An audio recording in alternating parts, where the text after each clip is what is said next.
لا تنسى الإعجاب بالفيديو والاشتراك في القناة تشجيعا لنا لنستمر في نشر المزيد إن شاء الله.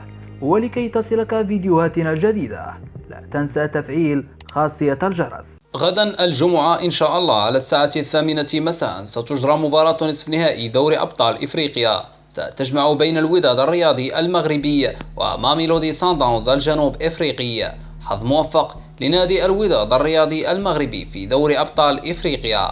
فيما يلي تشكيلة الوداد الرياضي لهذه المواجهة الصعبة جدا: حراسة المرمى أحمد رضا التاغناوتي. خط الدفاع سيتكون من اللاعب عبد اللطيف نصير الذي سيشغل الجهة اليمنى الدفاعية، بينما سيشغل اللاعب محمد الناهيري الجهة اليسرى الدفاعية، في حين سيتم الاعتماد على خدمات اللاعبين أشرف داري والشيخ إبراهيم كومارا في محور الدفاع.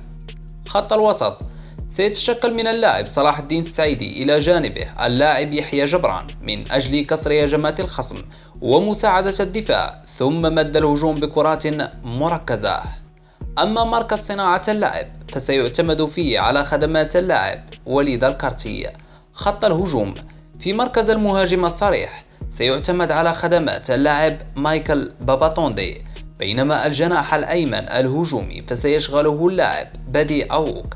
أما الجناح الأيسر الهجومي فسيشغله اللاعب زهير المترجي.